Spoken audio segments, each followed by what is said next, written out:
the Phillies are 2008 World Champions of Baseball. The Philadelphia Eagles are Super Bowl champions. Eagles fans everywhere, this is for you. Now entering the game for Philly Press Box Radio, Bill Furman and Jim Chet Chesko. It's Wednesday, November 13th, 2024. Welcome to the Philly Press Box Radio Roundtable, brought to you by the Irish Rover Station House in Langhorne, PA, and Cavs Philly Tailgates. I'm Bill Furman. I'll be your host tonight, along with my partner, Jim Chet Chesko. Chet, the Eagles continue to roll with 5 straight wins, setting up a showdown with Washington tomorrow night at the Link. The Sixers had both Joel Embiid and Paul George back last night, only to find a lot of rust on Embiid. Both are out tonight. The Flyers are starting to pick it up a little, winning 2 of their last 3 all-in shootouts. Should I mention how much I don't like shootouts, or save that for later? There's some noise about the Phillies having Alec Boehm on the trading block, and there's a unique fight getting ready to take place Friday night. We have plenty to talk about in Philly sports. Going to be tough getting all of that into 1 hour, but we will do our best. Yeah, we know how you feel about shootouts, Bill. Right as much as maybe you love the 3-point shot in basketball. No, worse. I gotta say the shootouts are worse. But Anyway. Hey, we have a couple great guests tonight, and Commanders Gridiron Steve Laughman's talking about the big game tomorrow night. And a first-time visitor to Philly Press Box Radio, the 2-time heavyweight champion, Philly's own TIM Witherspoon, talking boxing and the Tyson Paul fight on Friday night.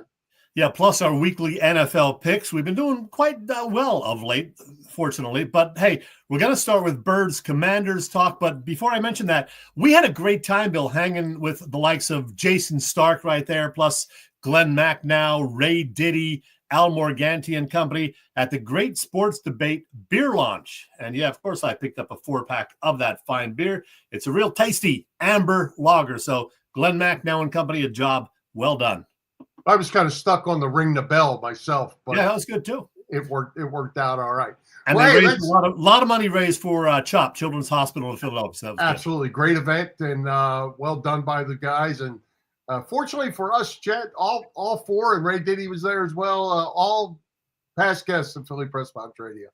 That is true. How about that? Well, not Morganti, no Morganti, but maybe someday. That's right. All right, well, let's welcome back from the Commanders Gridiron our pal Steve Laughman. Steve, welcome back. Let's talk Birds Commanders. Thank you, gentlemen. Hey, Steve, great to get you back on with us. It's been a little over a year, I think. First question, be honest. Back in August, when you were studying the schedule and working on your prediction for the season, did you think that a November 14th Thursday night football game between the Commanders and Eagles would be a battle for first place? I mean, what's your take on this Commanders season? Absolutely not, right? So, even on my show before the season started, I think there's 2 types of fans in our fan base. Ones that have expectations through the ceilings, and then some, because of the 2-decade past that we've had, kind of a little more realistic, right? And I even saw, looking at kind of the roster that we put together, as well as the drafting that Adam Peters did, that if we went 500 this year, I would have been happy with that. But I will gladly take 7-3 going into week 11. Well, Steve, obviously Jaden Daniels has been a tremendous surprise as a rookie quarterback, as the number 2 pick. Is it Daniels that's the most surprising, or is it Dan Quinn, Cliff Kingsbury, or the whole batch put together? I got to say it's the whole batch put together, right? First, obviously it starts with JD, and the fact that he is probably, when you look at it now, halfway through the season, he's probably the most pro-ready quarterback coming out of the draft this past year, right? When you look at the other quarterbacks that came out, and Williams, May, and the rest.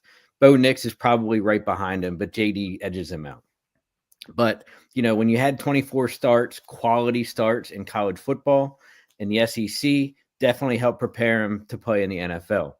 Then you couple him with Cliff Kingsbury as a really good offensive coordinator, maybe not, a great head coach, but a really good coordinator who's catering to the skill set of Jaden Daniels, the wide receivers and the tight ends.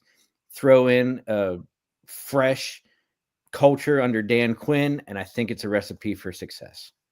Hey, here's somebody else who's pretty impressed, very impressed, in fact, with Jaden Daniels. That would be former Eagles quarterback Ron Jaworski. Check this out. He's the best rookie quarterback I have ever seen. His calmness, his ability to throw the ball deep, short, his anticipation. I watch his feet. He's very calm in the pocket. He's really been outstanding. Yeah, that's a guy who's been watching football for, 50 plus years, playing the game for quite a while, and now commenting on it. So that's nice to hear. Daniels is great, certainly. He's leading the team in rushing yards with 464. I guess the good news, though, is that running back Brian Robinson Jr., who missed the last couple of games, will be back in the lineup Thursday night. Absolutely.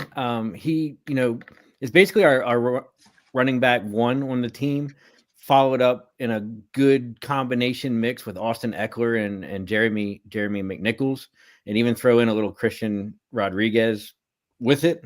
But it's a great combination, a good 1-2 punch between the rushing attack and the passing attack.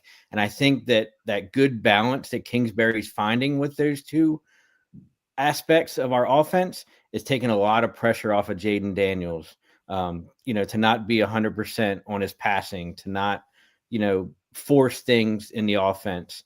And, unfortunately with his injury recently, he's had to learn a lot more how to adjust. So you saw over the last couple of games, him being a little more of a pocket passer, a little less rushing, throwing the ball away quicker, not taking the sacks, et cetera, et cetera. Well, I think it'll be interesting for him this week when he sees his Vic Fangio defense. It's been playing pretty good, and Philly likes to take away the rush first, and that's what Washington likes to do and has been pretty successful in doing. But that Terry McLaurin has hurt the Eagles over the years. There was no Vic Fangio defense at that time.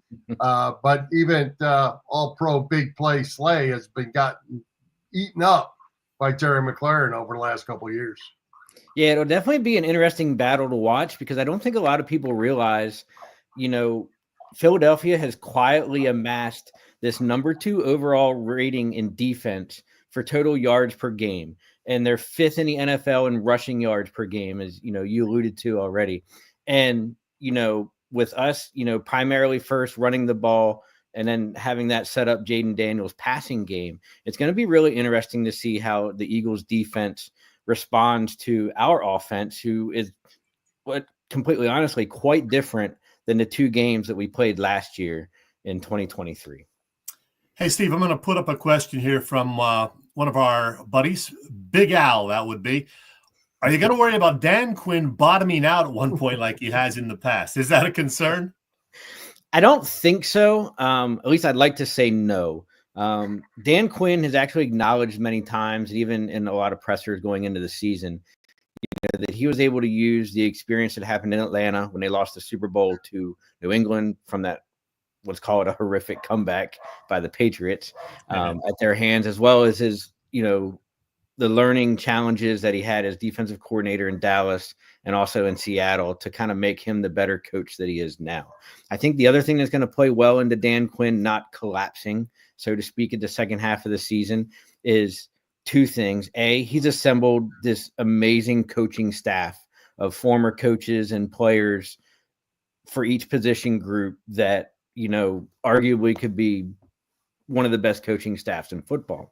The second thing is he's created such a culture already in just 11 weeks of the season of his coaching tenure that he's got the players buying in.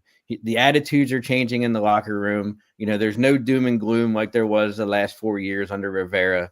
And you're seeing that even in the 3 losses that we've experienced so far this year. Well, Steve, the big thing I'm looking forward to seeing in this game is the Eagles' offensive line, probably the best, well, if not the best, they're in the top couple.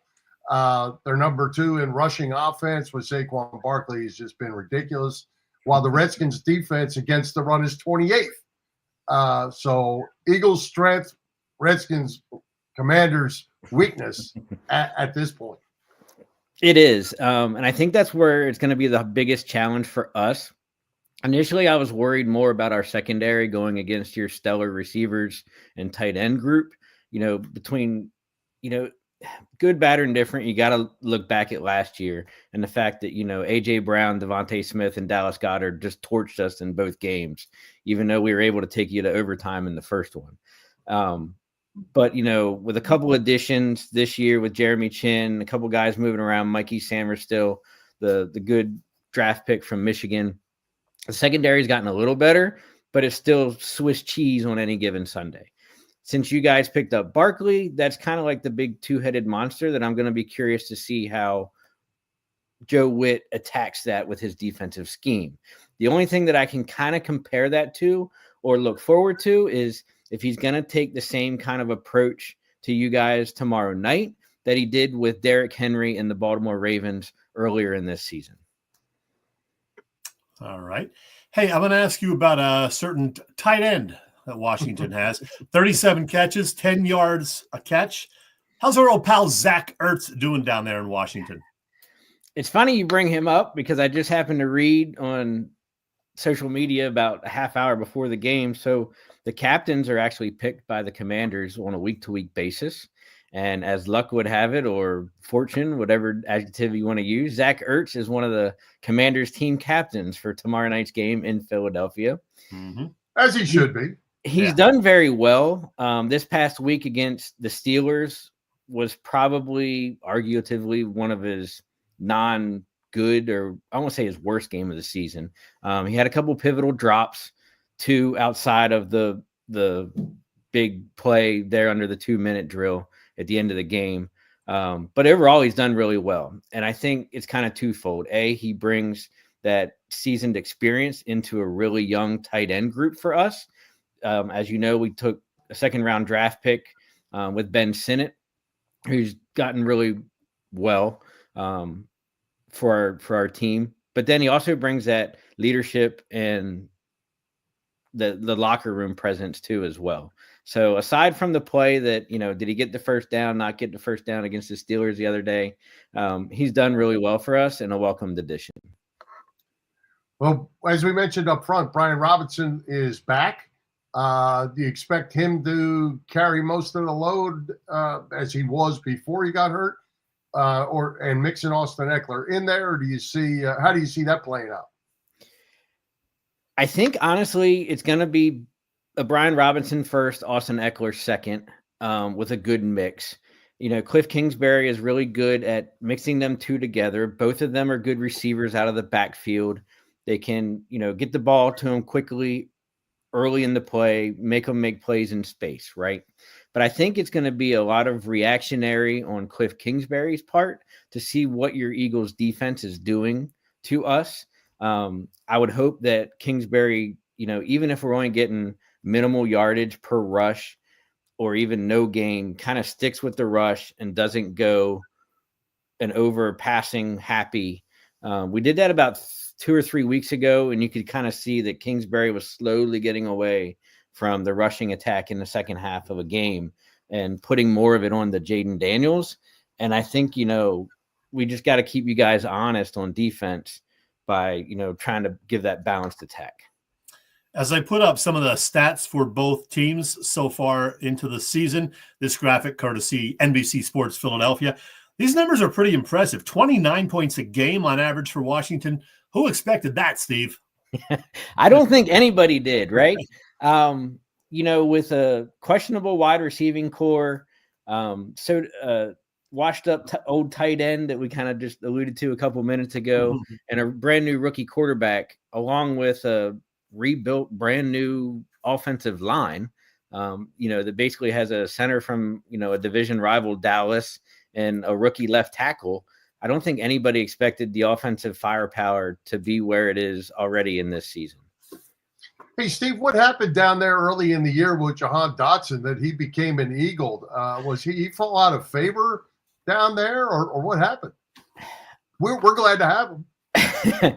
I don't know what exactly happened with him. I thought he was going to be able to excel in Cliff Kingsbury's, high profile, prolific basically like a run and gun offense, battle good for that number 2 wide receiver spot. Worst case, rotate in the slot receiver, the X receiver with rookie Luke McCaffrey.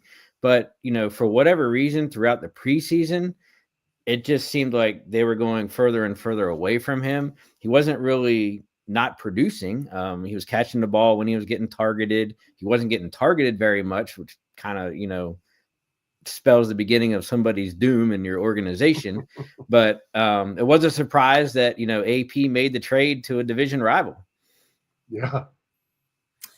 Steve, I was going to ask you about Josh Harris, the guy who spent $6 billion to buy the Commanders, and the fact that, he's the successor to Daniel Snyder, but I don't want to talk about him. He's got no personality. I don't like the guy. Instead, my final question for you will be, what's your prediction? What happens Thursday night? Well, I'll tell you what. I had a great conversation last night with a fellow friend from Philadelphia about the score and the outcome of tomorrow night's game. And while I would love to sit here and jump up and down and say the Commanders are going to win, I'm just not getting warm and fuzzies about it, right? I think we're not quite where we need to be overall. We're definitely leaps and bounds of where we were last year, but I just think that the Philadelphia Eagles offense, especially with the addition of Saquon Barkley, and, so far that really good Philly rushing defense that most people aren't really talking about in NFL circles, let's be honest, are going to prove to be too much tomorrow night, especially in Philadelphia. If the game was in Landover, I'd probably feel a little bit better, but I got to wait till later on in the season for that in week 16.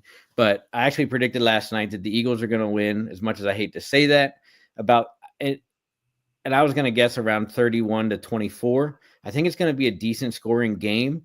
Look, we're going to give up some points to the Eagles. The Eagles are going to give up some points to us, but I think it's going to be at least a 7 to 10 point swing. So I called it at like 31-24 Philadelphia tomorrow night. All right. There you go. Well, hey, Steve, before we let you go, because we're just about out of time, tell everyone where they can follow what you got going on. And everybody likes to listen to the other team's podcasts just as well. So let us know. You can find me at Commanders Gridiron. The social media handle there is at the bottom. That's COMM Gridiron on Out of the Box Sports Network. I have my podcast every Tuesday night at 8:30. And I'd love to have some interaction, whether you're a Washington fan or a fan of an opposing team. I'm all for it. And I appreciate the time you guys have given me to come on here tonight and join you. All right, Steve. Thanks for doing it. And we'll catch up with you. I would say good luck, Commanders, but I got to say go Birds. Thank you, guys. All right, Steve. All right, Chet, as we've told you in recent weeks, Philly Press Box Radio is now part of a new podcast network, the STT Sports Network, as in Set the Trends. It's a network set up by our pal Phil Stifle, host of the terrific Trending in the AM show that you can find every weekday morning on the STT Sports Network YouTube channel. Check out Phil and be sure to subscribe to the channel. Phil's show is on here, and now so is ours. Yeah, you can find Philly Press Box Radio there in addition to our own YouTube channel and our Facebook page. That hasn't changed. Again, it's STT Sports Network, setting the trends for what sports talk should be. Oh, by the way. Yeah. Let's talk Irish Rover Station House. What's going on there? This place, the Irish Rover Station House on Bellevue Avenue in Langhorne, we're talking about, of course. You know this. The Rover has happy hour specials, always 24 beers on tap. And Thursday through Sunday, they have dinner specials and something extra going on to that end this week because of the fact that it's November and Thanksgiving is fast approaching. They are celebrating their annual Friendsgiving event. And you can see they have all sorts of special menu items in connection with that, including turkey and stuffing meatballs. That sounds interesting. Plus some tasty cocktails, too. I didn't list those, but trust me, they are fun. And something new on Thursdays, in addition to killer burgers, Stella and wings. Yeah, a big plate of the Rover's tasty wings for $9 and a giant glass of Stella for $5. Very cool. The Irish Rover Station House is on Bellevue Avenue in Langhorne. Check the website. That would be irishroverstationhouse.com. ThePressBox.com. Great place. Hey everybody, it's Willie Nile here, and you're listening to Chet and Bill on Philly Press Box Radio. You lucky people. Hey, Bill, Chet, go ahead. Were you going to say something about Willie? I was. There you go. Happy birthday to Willie's dad. Yeah, let's talk about that. An amazing birthday celebration in Willie's family this week, and that is his father right there, Bob, a.k.a. Robert. This guy was born when Woodrow Wilson was president. The Black Sox scandal hadn't happened as yet. Babe Ruth was still with the Red Sox a couple of years before he was sold to the Yankees. There was no National Football League yet, still no TV or even radio, believe it or not. The year was 1917. Yeah, Willie's dad on Thursday turns 107. They had a little party for him last week. There'll be more parties in the days ahead as Willie arrives there. I kid you not, Willie's dad turning 107. A very happy birthday, sir. Absolutely. Absolutely. How awesome is that? All right, Chet. The Sixers got Joel Embiid back last night. He was rusty. They had Paul George, no Tyrese Maxey. Tonight, none of the three of them will be playing.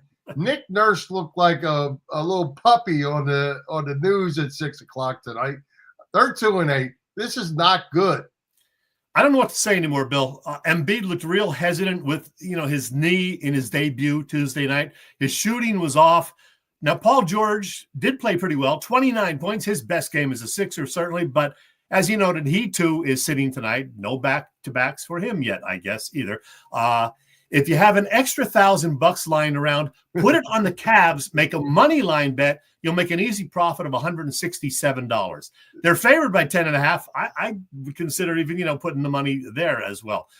Andre Drummond out too, so I don't know who the hell's playing center. This is a train wreck of a season so far. It is a train wreck, and there is a lot of fans that are not happy. They're only 10 games in tonight, not being number 11, but there's a long way to go in the season. But people are not happy, and I saw the Philly sports guy, our man Jamie, put up a post today and said he was asking a question of how many people want to sell their back-to-back second game tickets. Yeah. Not interested in going down. And one guy commented, he says, I've had tickets since the start here for tonight's game. None of them are playing.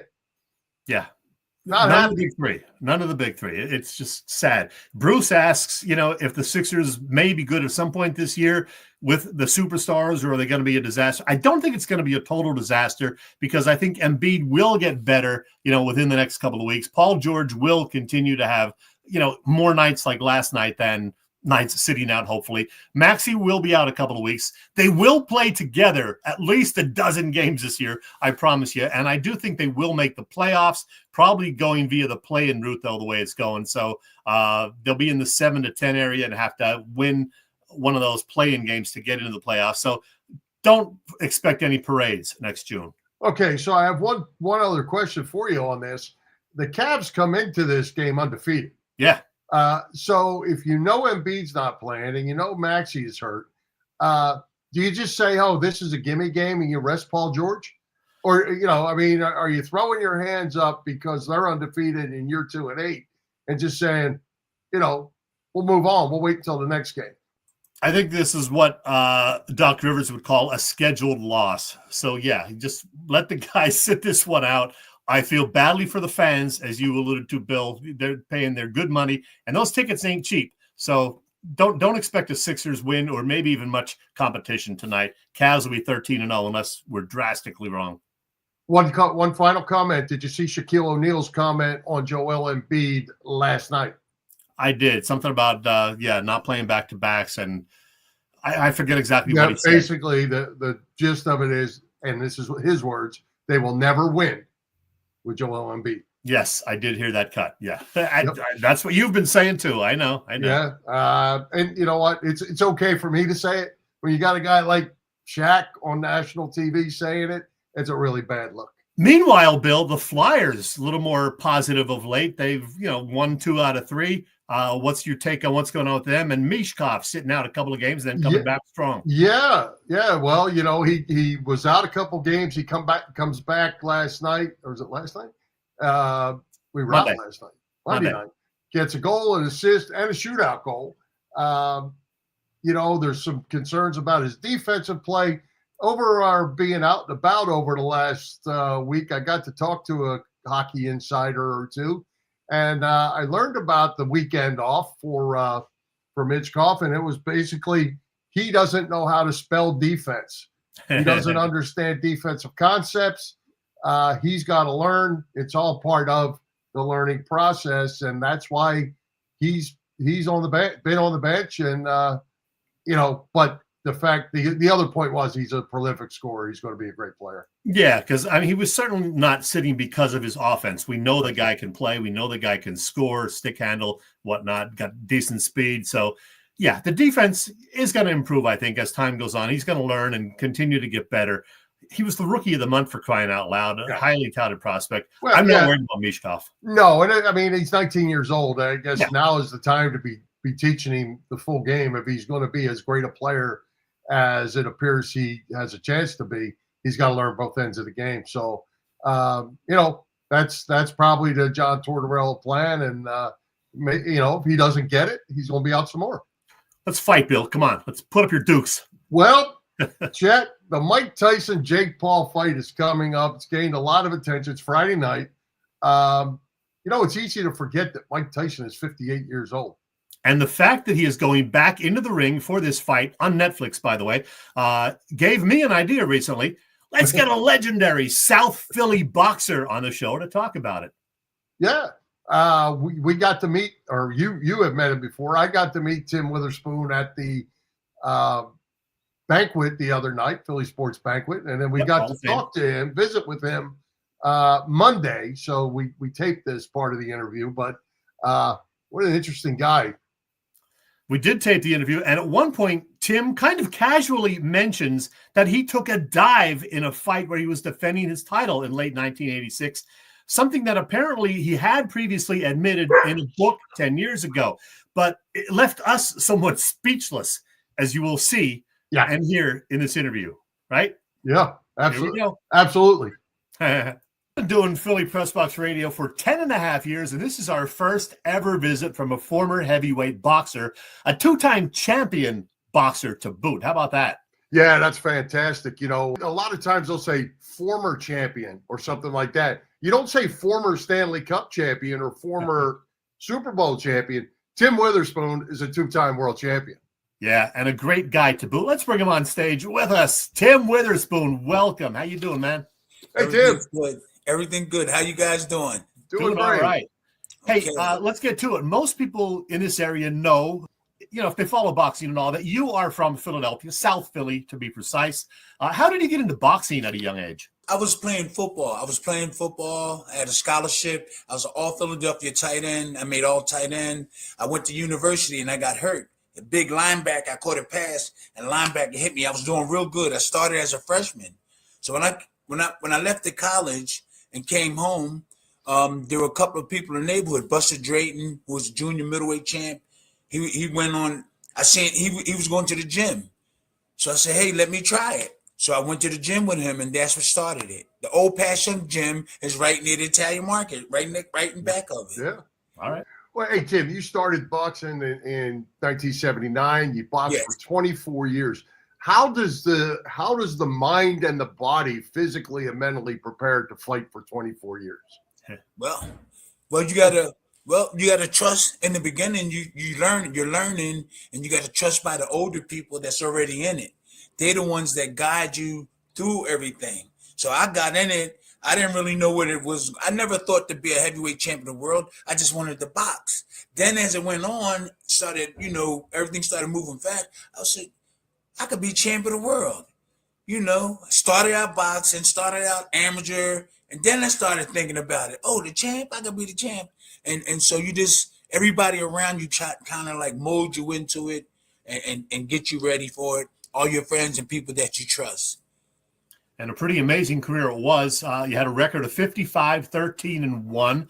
And in 1983, at a time when you were getting lots of attention as a legitimate title contender, you fought the Easton Assassin, Larry Holmes, and it went the distance. You lost a split decision. What do you remember about the fight, and did the judges get it right? Well, first of all, when I learned that you have to do more than beat the champ. He's there. He's got a big name, and you can't just beat the champ. There we go. You just can't beat him. You got to do a little bit more than him to convince the judges. And I learned about that later on in my career, that you just can't beat him. You got to do just a little bit more than beat him. And, I had a great trainer. We took away his jab. We were in camp. We was in training camp. Guys with really good jabs and was blocking jabs for 2.5 months, a month and a half. Blocking jabs, and we took his jab away, which was his power. So I felt I won. A lot of other people felt I won. I was just really happy that I got in there and did a really good job against one of the greatest boxers on that era, Larry Holmes. Big heart, Larry. Yeah. Hey Tim, you also sparred with Muhammad Ali along the way. What part of your career did that all take place? Was that very early on? Yeah, that was early. He was getting ready to fight. Larry Holmes. Yeah. Matter of fact, we was in his training camp, and I was getting ready for a fight. I think I was sparring with Matthew Saad Muhammad, one of the greatest light heavyweights. I was sparring with him, and I sparred with Eddie Gregory of New York. So we in the training camp sparring, and guess who comes in? Muhammad Ali pulls up in the car. Everything stops. Everything stops. So he said, "No, keep going." So I'm boxing, I'm sparring, and then when we was finished, he said, "Hey, it's a good chance that I'm fighting Larry Holmes." And he said, "I want you as a sparring partner." So that was beautiful meeting him in his own camp. He came in with a snotty tissue, no jewelry, a basic shirt. He was just coming when he didn't come in like that. The dudes today with all the jewelry and all the big stuff, and I was like, "Man, that's the champ of the world. He's a real champ." Did you get a little starstruck? How could you not, right? Yeah, here I am. I'm a sparring partner for one of the light heavyweight champs, and here could a real big heavyweight champ come in, and that kind of like motivated me a lot too. I'm with the champ, and I was a sparring partner. I did real good, and there's some things I could tell you about what happened to him. Well, I did see, I watched you on another podcast and you were talking about it, and you said, this was late in Muhammad's career. So it was clearly not the Muhammad Ali that we remember from the late 60s and 1970s, right? Yep, he was sick. I witnessed the beginning stages of his sickness. Because when I was sparring with him, I couldn't hit him like this. It was so easy to hit him. And he was really strong. So I went back to the corner and said, "Slim, something wrong with Muhammad?" And he said, "Yeah, Tim, I've been noticing that for a couple of days." He said, "Don't ball your fists up." He said, "Just leave it like this." And he said, "Pull back on the punches." So I only went hard on his body, but it was easy to hit him in his head. Later on in the training or after the fight, that's when we found out and knew that he was sick. So Larry Holmes was robbed out of fighting the great Muhammad Ali because he was sick. And I'm a witness to it. I was right there, right at the Ali's camp. He was weak. He was weak. He should have never fought Larry Holmes. Yeah. I'm a witness. I was there, and I was his sparring partner. Wow. Well, hey, Tim, you were part of kind of like a golden era, I guess, of heavyweight boxing with Ali, Frazier, Foreman, yourself, Holmes, that whole bunch. Yeah, they were before me. Right, and you led up into that and then ultimately into Tyson, I guess. But what has happened to heavyweight boxing? It seems to kind of have lost a little bit of its pizzazz. Yeah, what happened, what I think happened too, with a lot of the different weights, is that a lot of the great trainers passed away and left their knowledge. I'm privileged to get a lot of that knowledge before that happened. There's a lot of trainers from Philly, the New York and Jersey, but mainly Philly. Everybody was talking about Philly and the trainers there. And Georgie Benton, Slim Robinson, Jimmy Arthur, all those trainers, they passed away with their knowledge. And today you see boxers just throwing punches, but you don't see the art of slipping, relaxing, boom, like Rocky Marciano come in and slip, bang, bang. All you see is this. There's nobody, they're not teaching them defense. Everybody's all offense. So I'm glad I came in through that period, because those trainers taught you both. That everybody just throwing all offense and people getting hit with punches and not really blocking.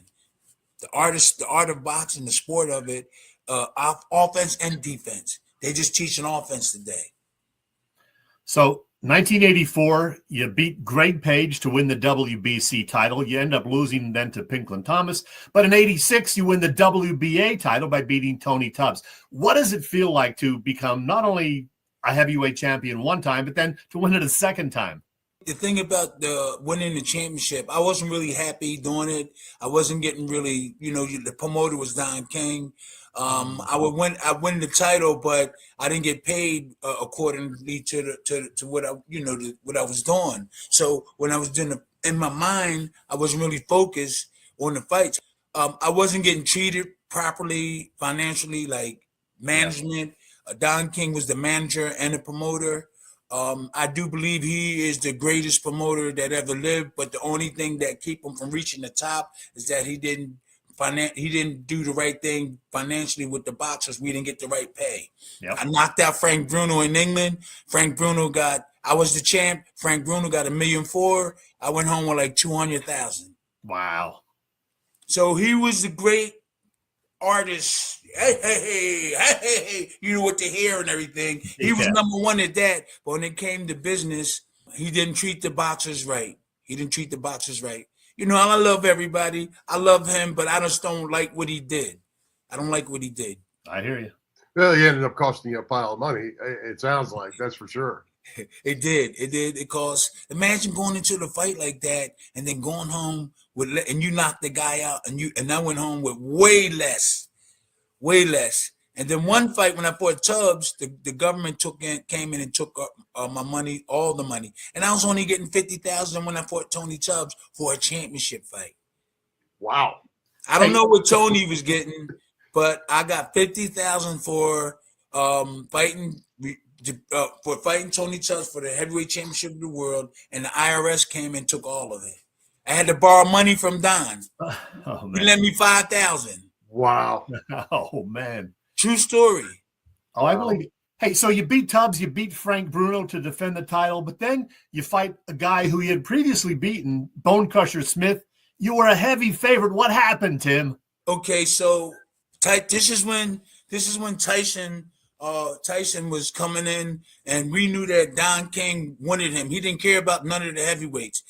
When we was in training camp, he came to the camp and got everybody together, the heavyweights, and he was like, "Hey, guys, this young kid, Mike Tyson, he's coming on the scene." He said, "Y'all better get ready because he's a really mean dude." So he deliberately came in and told us and getting us ready. He was just setting us up as opponents. So I'm fighting Bone Crusher, right? So I was supposed to fight Tony Tubbs, give him a rematch. Yeah. So something happened with Tubbs. Tubbs got hurt or something, and we broke camp for like 7 to 10 days. They called us back saying, "Hey, the fight's still on." I said, "Hey, I broke camp." He said, "No, you fighting Bone Crusher now." And I was like, I can't get ready for Bone Crusher. I laid off for like 7 days. We wasn't training. And then I said, "Look, man," my team said, "Look, I'm tired. It's time for us to fight Don again. It's time for us to fight him." And so we decided to, and I hate to say this, not really, I don't hate to say it, but I decided to fall on 3. If you look at the first fight, I almost shut Bone Crusher out, but I wasn't in shape. So I told my trainers, and I said, "Look, man, I'm not going in there and get hurt by Bone Crusher. I'm not even in shape." So I told him I'm going to go down in 3. And then we're going to get our lawyers. We're going to have a team and fight Don. And so I'm not telling this Bone Crusher, "Oh, I knocked you." I said, "Bone." I went down. If you look at the fight, I went down. 3 knockdown rule. I was the happiest man. The best thing out of that fight is he knocked a teeth that I had that was bothering me out. Yeah. And you can see the referee, somebody handed me the teeth. You know, Oh, man. so really, it was a political thing, and that's when everything started. When Wow. the Bone Crush fight, and I feel sorry for Bone. Bone said, I said, Bone, we planned to go down in 3, and if you look at the fight, I'm acting, and I went down in 3, and there's a lot of people think that I did get knocked out, but I didn't. I was the happiest person. And when you look at the end of the fight, you see me like, whew, I'm glad it's over. Then we had lawyers. We went back, and I feel sorry for Bone. Wow. Oh, Tim, when you get ready to fight, say, a Larry Holmes or somebody like that, what's your training regimen? How you said about breaking camp for 7 to 10 days? It doesn't sound like a lot to the regular average fan. How many months out do you start training, and do you train every single day for X amount of hours? Yeah, you train. Real quick. You would get up in the morning and run 3.5, 4 miles. Not every day. Then you would come back. You would eat breakfast. You know, they had they're cooking you breakfast, and then you take another break, and then you go to the gym. There's other boxers that do stuff before they go to the main training. The main training where you spar, hit the heavy bag, hit the pads. So there's a lot you could do before that. And so I did a lot of chopping wood, and now they're doing the hammer. And that I got knockouts every time I chop wood and stuff. And then you have the team around you motivating you to get ready for your fight. So it was a beautiful thing. You have all your sparring partners, everybody pushing you, and then when the bell rings, that's when the real thing starts. So you know, I did a lot of chopping wood and a lot of, but real quick, in the beginning, a lot of the old trainers didn't want you lifting weights. And now I look back and say, man, I messed up. The old trainers didn't want us lifting weights. Now you had Tyson and Holyfield them lifting weights and doing cardio. And if I would have been doing that, God knows where I'd have been. Because I didn't lift weights. All we did was did cardio. The old timers didn't want you doing that. Huh. And I look back, I said, man, if I was just like his muscles like Tyson and Holyfield, I would have did way more than what I did. Well, as a quick follow-up to that, did you leave home, or did you leave home and go live at your training facility? Yeah. Okay. You can't stay home. There's a lot of temptations. Too many distractions. Yeah, too many distractions. And I think that for any of the boxers out there, go away. Don't stay home. There were boxers. They stayed home. They did good, and then some, and it caught up with them. But I advised them to get away. Get away from all the stuff that's at home. Tim, we got less than 5 minutes left. We need to talk about what's happening this Friday in Dallas, a special match that'll be carried live on Netflix. Yeah. 27-year-old Jake Paul against 58-year-old Mike Tyson. What you really expect out of that battle? Well, well, the thing is that it could be like some type of plan where both of them going to go in the back of the room and decide on what they're going to do. And you know, there's a lot of people think it's maybe be a real fight. I think the top 20, the top 30 heavyweights in real boxing take Jake Paul out in the first 3 or 4 rounds. Yeah. So I don't know. I did a celebrity boxing thing with Sandman, and I knocked him out. It was planned. I wasn't supposed to hurt him, but this is like an upper class, I think, one. Jake Paul knows deep down inside he can't beat Mike Tyson. And, I don't know if they're taking people money, but it's a good thing. There's a nice thing where people, Jake Paul, let's see if he come on. Jake Paul can't beat some of the retired guys like me. If I was in shape, I'll beat Jake Paul. So Tyson is in good shape. Jake is playing it on. They're getting the money, and they're just going to leave. Why didn't he fight somebody in the top 10? Because he knew he would have got beat. So they picked Tyson. They picked Tyson or somebody with a name so they can make money. So Tim, you're living in the Philadelphia area. You work as a trainer, right? And you have some guys in your little stable. Well, my son has a boxing gym in Bristol, and I'm in Ben Salem. I visit there sometimes, but But like, there's a guy coming from Canada that I'm a train. That's what I do. I was going back and forth for England and Ireland, and I was setting up things to have a big gym and everything, and that didn't go down right. But now I'm going to train this heavyweight. They're sending them in for like 10 days. I'm gonna get paid. I'm gonna train him, get him sharp. He's gonna go back. And I'm really good at teaching. I can help a lot of those guys out. Because I had some of the old time teachers helping me and training me, all of them, Georgie Ben, but Slim was the main one.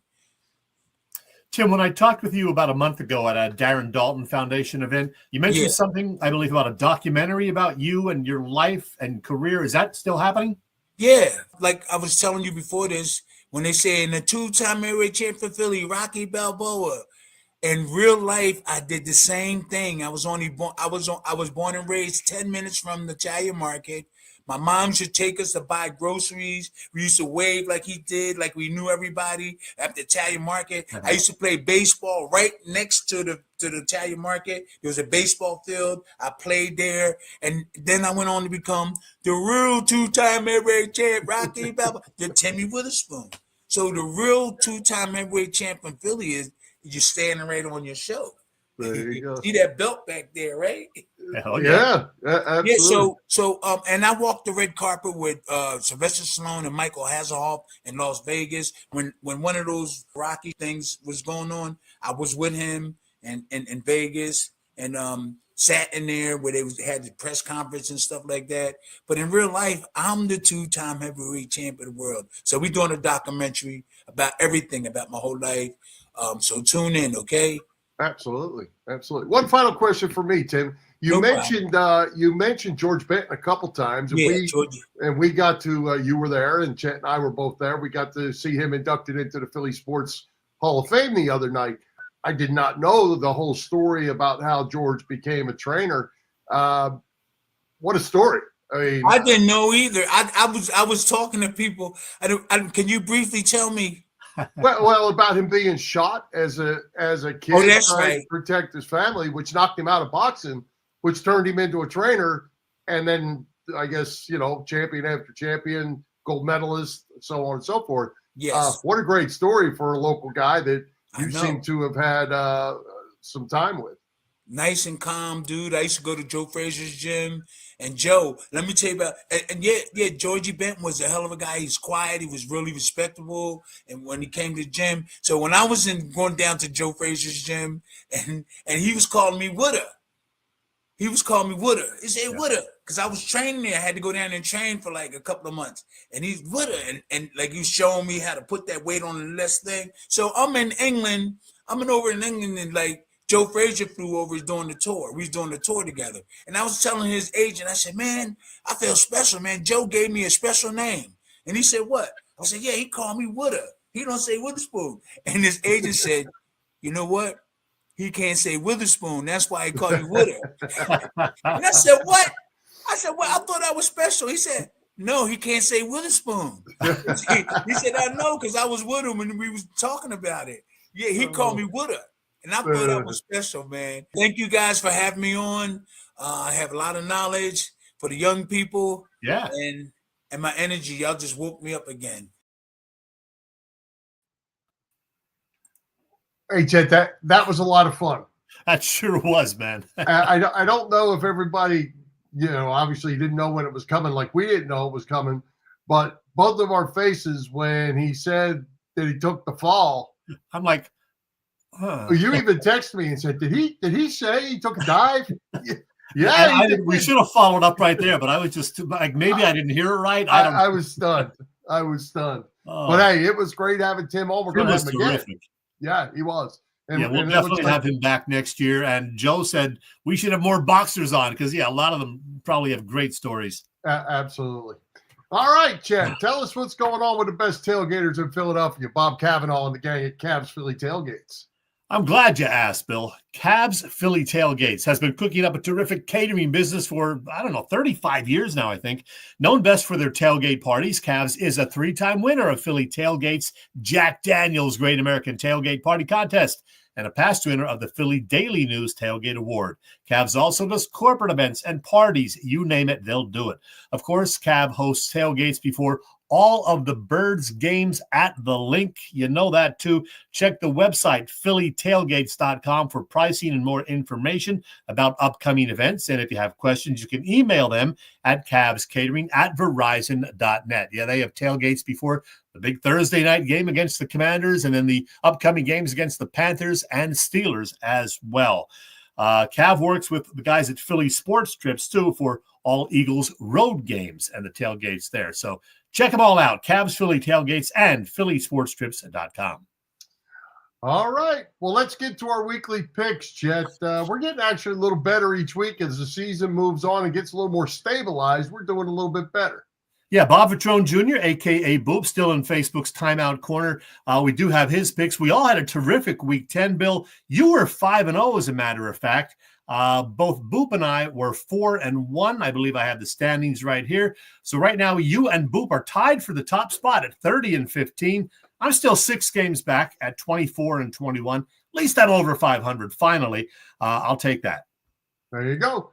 So we've got some good games this week. We've added a few games because the Giants are off. Of course, Eagles and Washington are playing each other. So we added some games. And I'll tell you what, Chet, there are some really good games this week, and we're going to take a look at them. We're going to start out. We have Seattle and San Francisco. The 49ers are -6.5.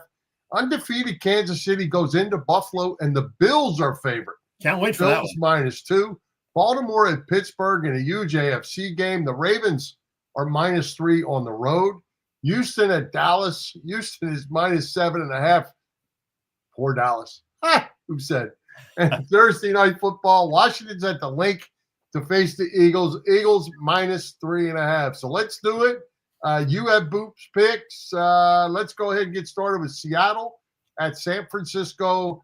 49ers -6.5. They're getting all right. Boop says, still haven't totally bought into Brock Purdy, but he should be able to take care of business here. Boop picks the 49ers. Yeah, I think that's the easiest game to pick, perhaps. Niners for sure.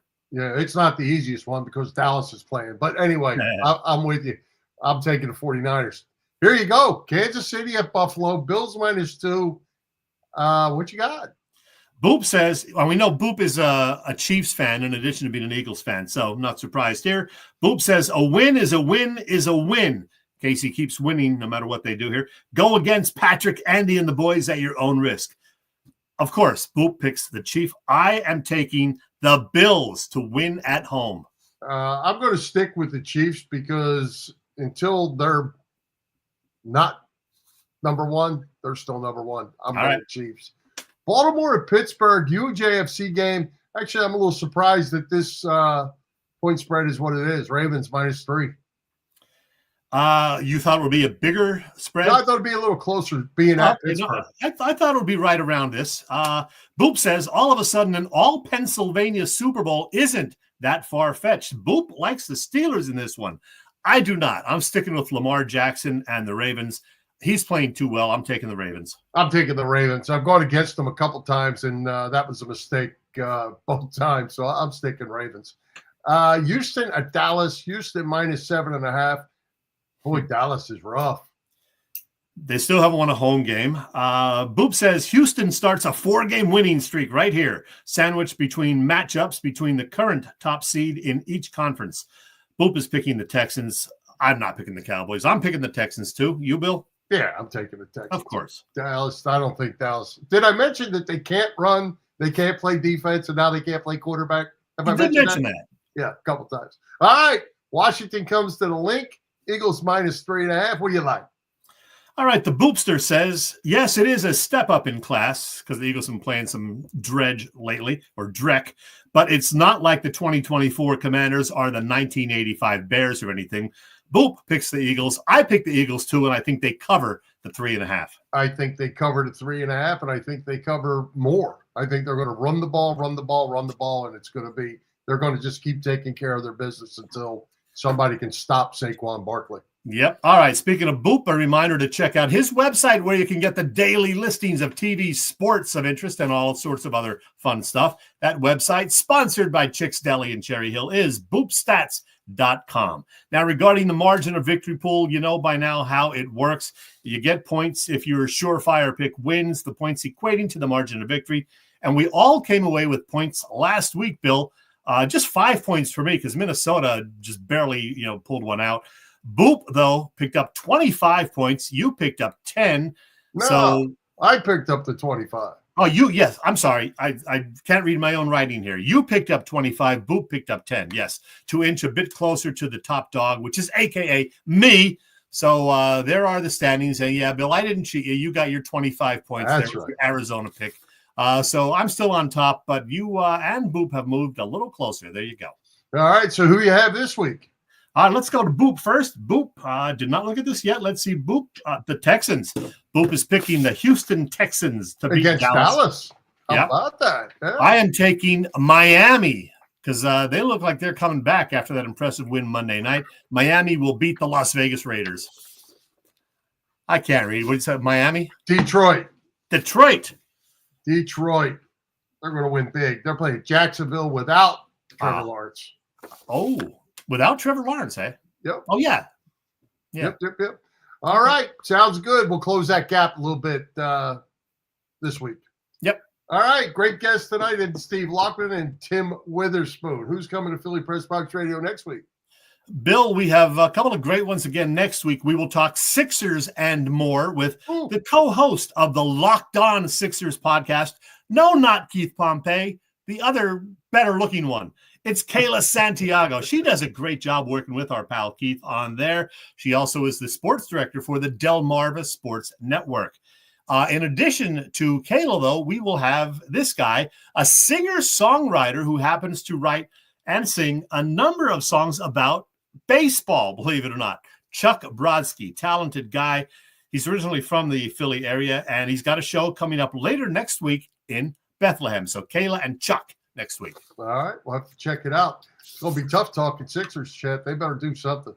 Yeah. Hey, one final thought on the way out. A lot of chatter about the Phillies putting Alec Bohm on the trading block. I've liked him and backed him from the start. Thoughts? It has to at least be considered, Bill, because they're not trading Harper, they're not trading Turner, they're not trading Schwarber. They may even give him an extension. So some of the second-tier guys will very likely be moved. We're talking about guys like Bohm, Marsh, whoever else you want to put in that area. You just can't, in good conscience, run it back after the way the last couple of seasons ended. So Bohm is like the candidate. You hear the stories that they're very likely to sign this Bregman dude from Houston who plays shortstop and third base. So there you go. Yeah, well, it's interesting because they're going to have to pay him. They're getting to the point they got to start paying him and Stott and Marsh. But definitely some fan favorites if they start moving those guys out. And in Bohm's case, you got to figure out how to replace 90+ RBIs, 40-some doubles, a hit 280, and play good defense. Those guys aren't just hanging on tree limbs out there. Well, if they're willing to pay Bregman, he can do that. He can, give you similar numbers, and he plays probably even better defense than Bohm, who has improved, of course. But got to make some moves, Bill, because you can't just bring these same guys back hoping that they're going to learn to lay off pitches and have better at-bats. Well, they need to change the culture is what they do need to do.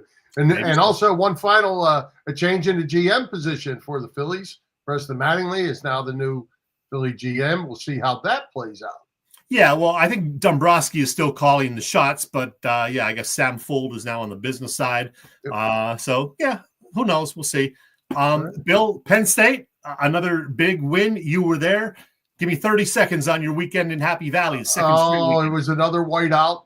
It was great. Had fun as usual. Went to the 2 tailgates. Saw our buddy Goon. It was his birthday. Yeah. He was playing big. He is a big man. He was playing big. Good game by Penn State right from the start. Took control of the game first possession and never looked back. It was a little chilly in Beaver Stadium at 39 degrees on those metal seats at kickoff. I'll tell you that. Oh, yeah. Glad you had a good time. Glad you got to see a nice win. The whiteout is always great. One final thing. This Sunday, 2 to 7 p.m. at Curran's in the great Northeast Philadelphia, that fundraiser for our friends Robbie and Bob Ellis. I'm going to be there at some point during the 2 to 7 window. Hopefully some others can make it too as well. Wrap it up, Bill. All right. Let's thank tonight's special guests, Steve Laughman and Tim Witherspoon. Our sponsors, the Irish Rover Station House, Cavs Philly Tailgates, PPCC 118 Raz Room. For Jim Chetchesko, this is Bill Furman. We hope you enjoyed the show. We'll join Philly Press Box Radio next Wednesday, November the 20th at 7 p.m. You can see us live on Facebook or on our Philly Press Box Radio YouTube channel and also on the STT YouTube channel.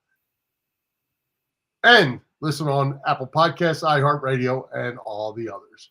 High hopes, Philadelphia sports fans, and go Birds. Let's do the song. Come on. Come on.